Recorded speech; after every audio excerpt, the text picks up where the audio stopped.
Yemen फिलिस्तीन के लिए लगातार मिसाइल लॉन्च कर रहा था और पूरी दुनिया से पंगे ले रहा था। यमन के ऊपर एयर स्ट्राइक हुई। उसके लगभग 24 घंटे के बाद ही यमन ने बदले की कार्रवाई करते हुए अमेरिकी नेवी पर मिसाइल से हमला कर दिया है, जो कि एयर स्ट्राइक के बाद यमन की तरफ से किया गया पहला हमला है।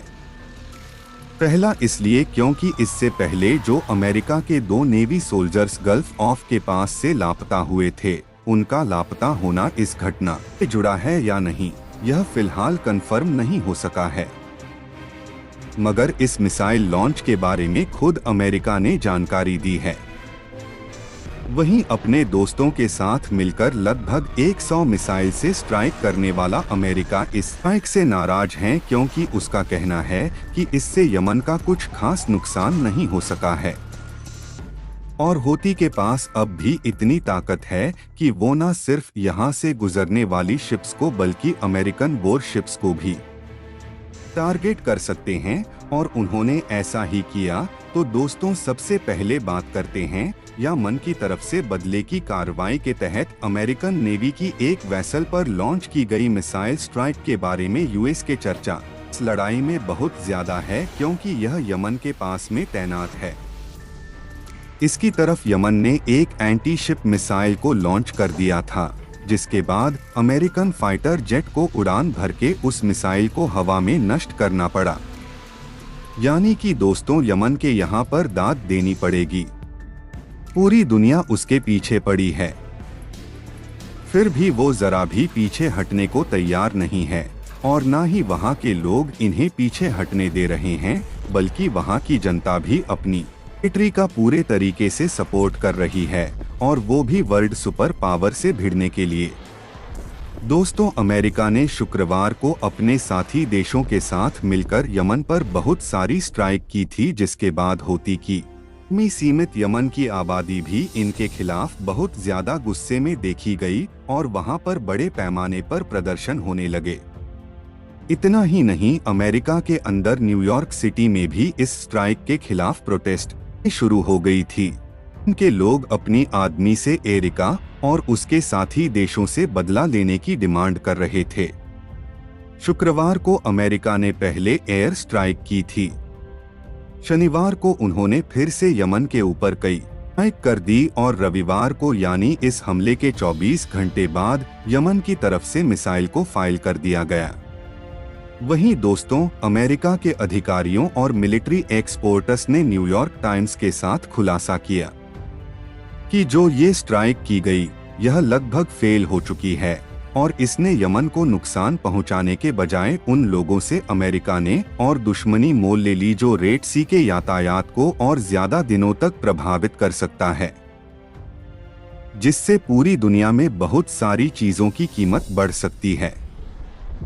क्योंकि दोस्तों, ये एयर स्ट्राइक जब यमन पर हुई तो यमन की वो जनता भी हूती के सपोर्ट में आ गई है, जो अभी तक उनका सपोर्ट इन मामलों में नहीं कर। एक्सपर्ट्स के मुताबिक अमेरिका ने अपने साथी देशों के साथ मिलकर ये जो एयर स्ट्राइक किए थे, उनका मकसद था यमन की आर्मी के पास मौजूद मिसाइल और ड्रोन्स को नष्ट करना, ताकि वह दोबारा किसी शिप निशाना बना सके। लेकिन पिछले 9 सालों में सऊदी अरब की आर्मी भी यमन में यही करती आई है, क्योंकि सऊदी अरब और यमन के बीच बहुत दिनों से युद्ध चल रहा था और सऊदी अरब की आर्मी भी इन जगहों पर एयर स्ट्राइक कर रही थी। इसी वजह से पिछले 9 सालों में ये अपने हथियार छुपाने के लिए और ये स्ट्राइक से बचने की पूरी तरह से आदी हो गई है और समय स्ट्रैटेजी अपनाकर इन्होंने अपने ज्यादातर हथियार अमेरिका और ब्रिटेन की एयर स्ट्राइक से बर्बाद होने से बचा लिए हैं।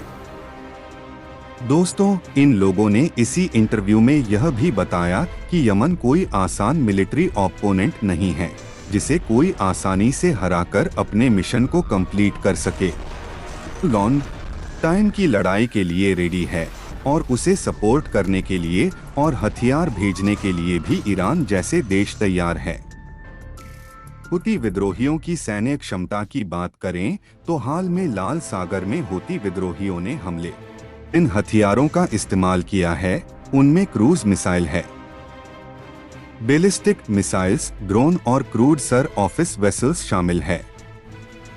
अपने शुरुआती हमलों में होती है, विद्रोहियों ने छोटे जहाज़ों और हेलीकॉप्टर्स का इस्तेमाल कर बड़े जहाज़ों पर कब्जा करने की कोशिश की है। ये माना जा रहा है कि हूती विद्रोहियों ने जिन ड्रोन का इस्तेमाल किया है वो है ये दुश्मन से टकराकर खुद को नष्ट करते हैं। इसके अलावा वो लंबी दूरी तक मार करने वाले समुद्र ड्रोन का भी इस्तेमाल कर रहे हैं जो अपने आकार की पूंछ के लिए जाने जाते हैं। हूती विद्रोहियों ने सबसे पहले सऊदी अरब के साथ संघर्ष में इस्तेमाल करने के लिए समुद्र ड्रोन खरीदा था।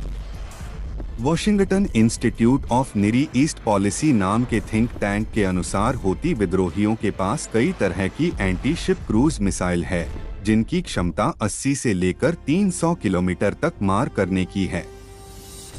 इनमें सईद और सेठजी मिसाइलें शामिल हैं। इंस्टीट्यूट के अनुसार इस विद्रोही संगठन के पास एंटी शिप बैलिस्टिक मिसाइल्स भी है जो 300 किलोमीटर की दूरी तक किसी के ठिकाने को निशाना बना सकती हैं।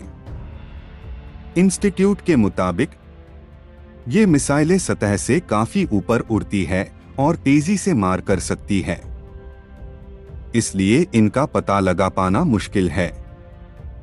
लेकिन इन्हें काम करने के लिए रोहन जहाज़ों और दूसरे सहयोगी से मिलने वाली खुफिया जानकारी की जरूरत होती और निशाना साधने के लिए इस जानकारी का सटीक होना जरूरी है। और दोस्तों, इसी वजह से अमेरिका की एयर स्ट्राइक से शुरू हुई है।